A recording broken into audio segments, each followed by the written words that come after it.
हम लोग जाने अनजाने जो गलतियां करते हैं उनकी वजह से हमारा खुद का बिजनेस भी प्रभावित होता है, और हमारे अपलाइन की जो पूरी ताकत है उसका फायदा ना हमें मिलता है ना अपलाइन को मिलता है, और ना ही उस प्रोस्पेक्ट को मिलता है। तो बहुत सारी गलतियां हम लोग करते रहते हैं, और हम उन्हें गलती मानते ही नहीं। यहाँ पर मेरा अपना अनुभव है, मैंने एक बार पहले भी शेयर किया था, बताने जा रहा हूँ। मैंने जब बिजनेस शुरू किया था, great leader Anil Dikshit sir चूंकि मेरे छोटे भाई हैं, और हम बड़े एहसान करके बिजनेस में आए थे, जैसे वेस्टीज वालों पर एहसान कर रहे हैं, शुरू कर रहे हैं। तो Munna Lal sir, hand down कर लीजिए। मुन्ना लाल भाई, आपसे प्रार्थना है, हैंड डाउन कर लीजिए। तो अ, जब दीक्षित सर के साथ में मीटिंग करने के लिए गए, तो वहां जाकर हमने उनकी रजाई पड़ी हुई है या कोई तकिया उकिया पड़ा हुआ है, इकट्ठे उकट्ठे करे और ऐसे लेट गए उनके घर पे जाके, क्योंकि प्रोस्पेक्ट हमारा दोस्त है, हम उनके करीबी हैं, और हम जाकर लेट गए और दीक्षित सर से कह रहे दिखाओ। अब उस समय हमें अकल ही नहीं थी, हम तमीज ही नहीं थी हमें इस तरीके की कि हम अपने बिजनेस में खुद ही गड्ढा खोद रहे हैं। ये हमें बहुत बाद में अकल आ पाई, और अकल तभी आई क्योंकि दीक्षित सर छोटे भाई थे, तो वो हमें कह भी नहीं पा रहे थे, और हम और किसी की सुनने के लिए तैयार नहीं थे, क्योंकि हमने वो जड्डई का कोर्स किया हुआ था, और हमें लगता था कि हम ही सही हैं। तो समझ में कब आया, जब हम अपने डाउनलाइन को लेकर बिजनेस करने के लिए गए और उनने हमारे साथ में ऐसा ही व्यवहार किया, तब हमारी आंखें खुली, अरे हमें ये हाउ टू पार्टिसिपेट भी सीखना चाहिए। तो ये इतना महत्वपूर्ण है। मैं ग्रेट लीडर अमरपाल सर को बुलाना चाहूंगा। सर, इस पॉइंट पर जरूर कुछ फोकस डालें। स्वागत है सर। सर ऑलरेडी आपने फोकस सुबह से ही करवा दिया है ना। और अरुण ने बहुत अच्छे से साधारण शब्दों में एक्सप्लेन किया। और उन्होंने कवर किया ना केवल हम फिजिकल मीटिंग के अंदर हाउ टू पार्टिसिपेट कैसे करें, बल्कि बल्कि डिजिटल प्लेटफॉर्म के ऊपर स्पेशली जब हम मॉर्निंग सेशन का हिस्सा है ना, या जूम मीटिंग का हिस्सा है तो उसमें हमें कैसे करना है ना। क्योंकि फिजिकल प्लेटफॉर्म के ऊपर तो कहीं ना कहीं आदमी डर बस या संकोच बस बॉडी लैंग्वेज सही रखता है, लेकिन यहाँ तो एकदम पूरा जैसा कि आपको बीच बीच में टोकना पड़ता है ना, कि वो परमपिता परमेश्वर इनका जो है बैकबोन सही करें, इनका ये करें, उनका वो करें, है ना। तो कपड़ा सम्मान पहनना सिखाना पड़ रहा है सर। मुझे मुझे एक फिल्म याद आ जाती है, कोई उत्पल साहब थे पुराने कलाकार, तो वो किसी से कहते थे फिल्म में बार बार, पल्लू ऊपर करो, पल्लू ऊपर करो, तो मुझे वो पल्लू ऊपर कराना पड़ता है लोगों को। मैं वो बेहतरीन सर। बाकी सत्यता यही है कि अगर हमें कामयाब होना है तो इस टॉपिक को बहुत अच्छे से जीना पड़ेगा। और लोगों को समझाने से पहले पहले खुद ही उसको आत्मसात करना पड़ेगा, अडॉप्ट करना पड़ेगा। और अपने इस व्यवसाय के अंदर कहा जाता है ना, फॉलो द लीडर, यानी जैसा लीडर करेगा वैसा ही डाउनलाइन फॉलो करेगा। तो ये इंपॉर्टेंट टॉपिक है। बगैर इसके आपकी कामयाबी संभव नहीं है। जिसमें सबसे पहला बिंदु जो बात आती है ना, बैठने का अनुक्रम यानी बैठने का ढंग, ये बहुत ही ज्यादा इंपॉर्टेंट है। ये हर जगह लागू होता है, चाहे आप किसी इवेंट का हिस्सा बन रहे हैं या किसी व्यवसायिक कार्यक्रम का हिस्सा बन रहे हैं या फिर किसी सामाजिक कार्यक्रम का हिस्सा बन रहे हैं। ये केवल अपने इस बिजनेस के लिए ही गुरुजी ने नहीं किया है, बल्कि हर जगह इसका रोल है। अगर आप कहीं फंक्शन में गए हैं तो वहां पे भी इसका रोल है ना। आप मतलब दुख की घड़ी में कहीं शामिल हुए हैं तो वहां पे भी इसका रोल है ना। तो हर जगह सुख में दुख में, अब चूंकि ये कॉमन सेंस की बात है, अगर आपका बैठने का ढंग सही नहीं रहेगा तो स्वाभाविक सी बात है आप गंवार साबित कर दिए जाएंगे, या तमाम चीजें आदमी बोलता है देखो यार ये किस तरीके से बैठा है, इसको समझ नहीं है, इसको ये नहीं है। तो अपने इस कारोबार के अंदर ये तो बहुत ही महत्वपूर्ण बिंदु है सर, बहुत ही महत्वपूर्ण बिंदु। दूसरा जो पॉइंट अरुण जी ने कवर किया, ड्रेस टू इम्प्रेस। क्योंकि मेरा ये मानना है कि ड्रेस हमारा एड्रेस होता है। ठीक है। अक्सर आपने देखा होगा ना कि जब हम बाहर निकलते हैं तो पता चलता है कि कोई ब्लैक कपड़े में है ना, कचहरी के आसपास से गुजर रहे हैं तो हमें लगता है हाँ वकील साहब है। स्टेशन पर पहुंच गए तो ब्लैक कपड़े में कोई, हाँ तो टीटी साहब है ना। तो हर आप उसी व्यक्ति को नॉर्मल ड्रेस पहना दीजिए, वो कॉमन इंसान नजर आएगा। तो अगर आप सफल होना चाहते हैं तो सबसे पहला क्या करना है, सफल लोगों की तरह दिखना पड़ेगा। और इसके लिए बहुत ज्यादा कुछ भर्ती नहीं लगाना है। वाली सर ने वैसे ही उतना अच्छा कर दिया कि जो ड्रेस कोड अपने वेस्टीज का है वो ऑलमोस्ट ब्लैक पैंट अक्सर लोगों के पास होता है, व्हाइट शर्ट अक्सर लोगों के पास होता है। तो इसको देखना। लेकिन यहाँ पे मैं जो सजेस्ट करना चाहूंगा कि बहुत सारे लोग इवेंट के अंदर आते हैं, वाइट शर्ट ब्लैक पैंट ही पहन के आते हैं, लेकिन वो दादा आदम के जमाने के जो उनके टेलर हैं उन्हीं से सिलवाते हैं, है ना। तो आज के जमाने में भी उनकी पैंट बहुत ढीली होती है, शर्ट भी बहुत ढीला होता है, और कॉलर की कहानी कहानी तो कुछ और ही व्यक्त होती है। तो आपको प्रोफेशनल दिखना है, और स्पेशली अगर आपको कुछ नहीं समझ में आ रहा है कि क्या करना है कैसे करना है, तो जो आपके एक्टिव इफेक्टिव ग्रोइंग अपलाइन है उनके ड्रेसिंग सेंस को देखो। अगर वो लगता है कि इफेक्टिव है तो उनसे उनको पकड़ लो, सर आपका टेलर कौन है, कहाँ से आपने सिलवाया है।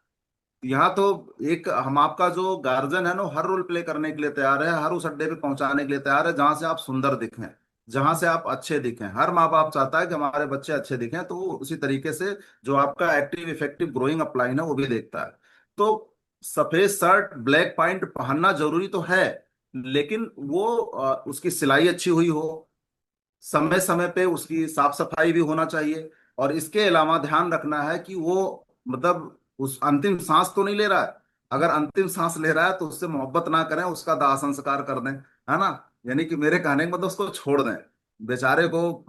अक्सर हम आप मीटिंग में देखते हैं कि मतलब क्या बोलना, मतलब पैंट का कलर अलग, सूट का कलर अलग, है ना। तो कृपया करके इन बातों का ध्यान रखें। कई ऐसे हमारे भाई हैं जो ऊपर वाला जो कोट है उसका वो दूसरे कलर का है, नीचे वाला ब्लैक तो देख रहा है लेकिन मैच नहीं कर रहा है।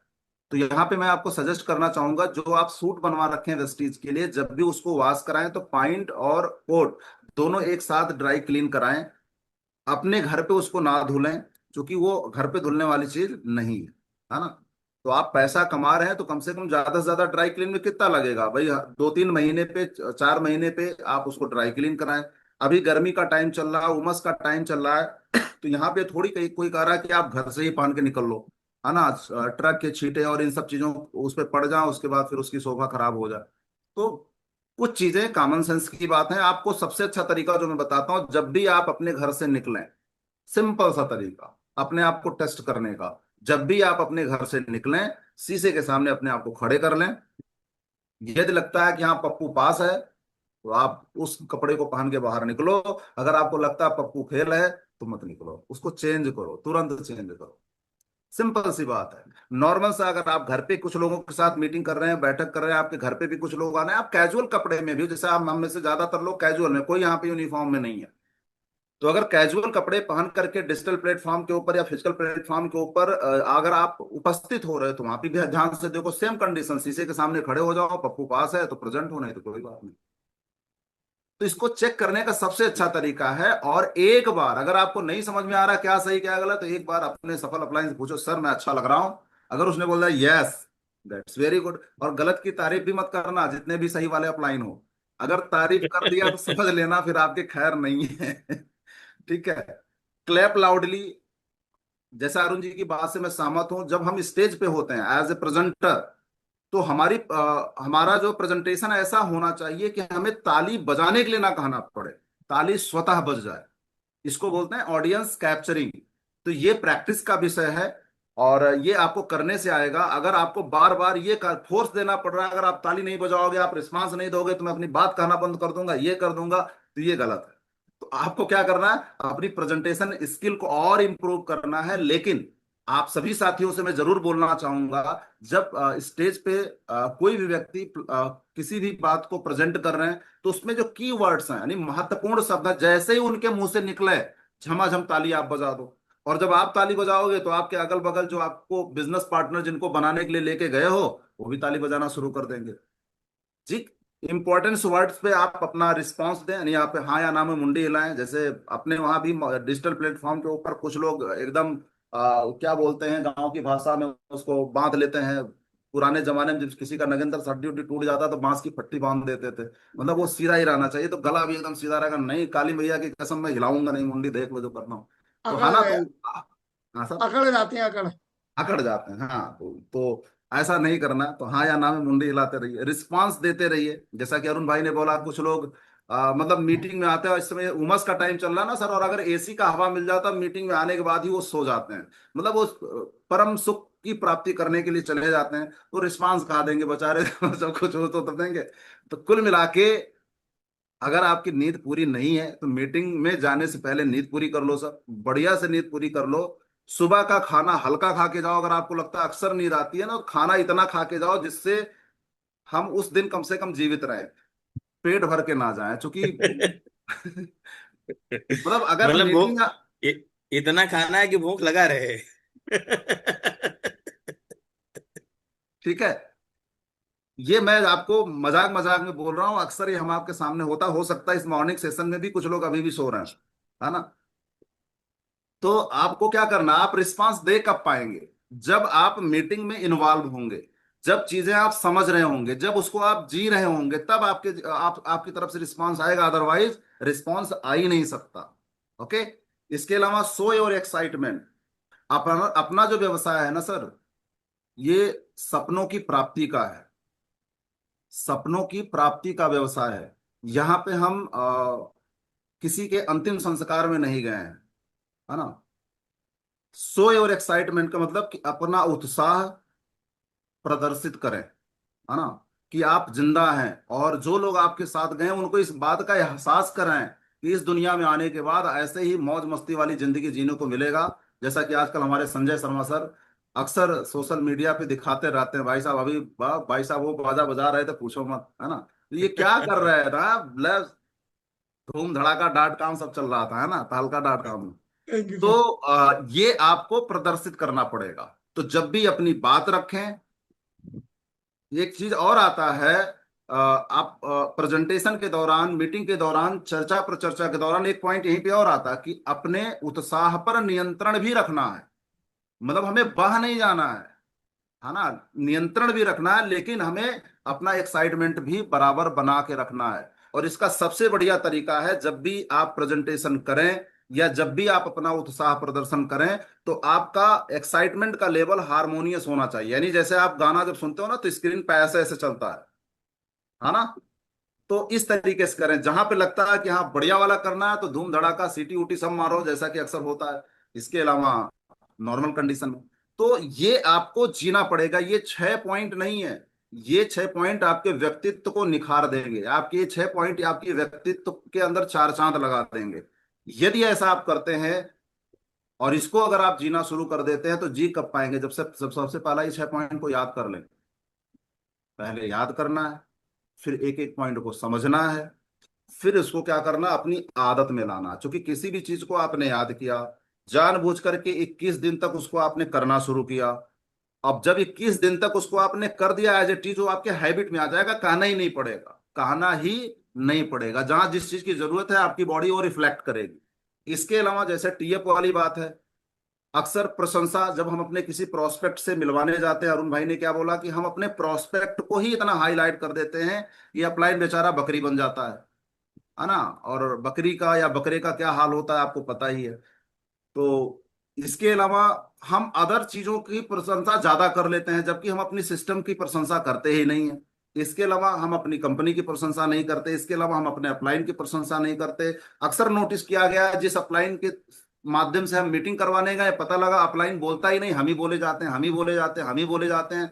अपलाइन बेचारा चुपचाप बैठ करके देख रहा होता है एक कोने में, ससुरा बुलाया किस लिए मेरे को, जब सब कुछ अपने ही इसको करना था, है ना। तो ऐसी घटनाएं आम हैं। मैं तो कर चुका हूँ। कृपया मैं रामवीर सर को लेकर गया था एक जगह मीटिंग, नवाबगंज। वहाँ 25 लोग बैठे थे और ये इनका नंबर ही नहीं आया। मैं मीटिंग करके चले आए। रामवीर सर कह रहे हमें समझ में नहीं आ रहा हम आए क्यों थे। ठीक है, ये अक्सर इस घटना चक्र से हमको एक चीज आता है सर, जब बसंती अमिताभ बच्चन को बैठा करके तांगे पे कहीं ले जा रही होती है ना। तो जैसा कि करके वो खुद ही बोलती है, मतलब आपका नाम क्या है, तो फाइनली वो बोल ही देता है, कम से कम हमको अपना नाम बोलने का मौका तो दो। ठीक है सर। तो इन सब चीजों का ध्यान रखिए, और बेहतरीन तरीके से अरुण ने प्रेजेंट किया, उसके अलावा मेरे पास बहुत कुछ बताने के लिए है ही नहीं है ना। तो बाकी over to you Sanjay Sharma sir. Thank you sir, thank you thank you very so much much. Sir. ये जितने भी नियम कायदे आप लोग बताते हो ना, तो मुझे अपने अंदर से हुक से उठती है, अरे वाह ये तो मेरी बात बता रहे। मैंने ये सारी चीजें जी हुई हैं, इसलिए मैं अपने उन नए साथियों को जब देखता हूँ तो मुझे उनमें अपना रूप नजर आता है। अरे ये तो मेरी बहन है, ये तो मेरा भाई है। ये ये वही काम कर रहा है जो हम करके आए। Thank you sir, thank you very much sir. ये थोड़ा अभी सा सर संजय सर मैं ट्रैक से हटके थोड़ा सा इसको एक्सप्लेन किया हूँ। और आम जीवन में जो घटना चक्र डाउन लाइन अपलाइन के साथ होता है, अक्सर जो होता है उसको उसमें उसके हिसाब से मैंने किया, ताकि हम सभी जो अभी प्रेजेंट टाइम में आज के मॉर्निंग सेशन में उपस्थित, हमको समझ में आ जाए कि हम कौन वाले थे, है ना, अपलाइन थे कि डाउन लाइन थे, बेचारा चुप मार के कोने में बैठने वाले थे या कैसे वाले थे। तो ये सुधार लें हम। अगर हम सुधर गए, क्योंकि किसी भी इवेंट को अगर मॉर्निंग सेशन में किया जा रहा है, कोई भी चीज कोई भी सब्जेक्ट अगर उठाया जा रहा है, तो हम आपके जीवन को बेहतर बनाने के लिए किया जा रहा है। इसके लिए अगेन हम लोग बोलना चाहेंगे संजय शर्मा जी को थैंक यू सो मच कि आप समय समय पे, है ना, हम जब तक भूलने की कोशिश करते हैं तब तक सामने ले आते हो, भैया ये भी है, इसको भी थोड़ा सा देख लो, इसका भी रसास्वादन कर लो। Thank you sir, thank you very much sir.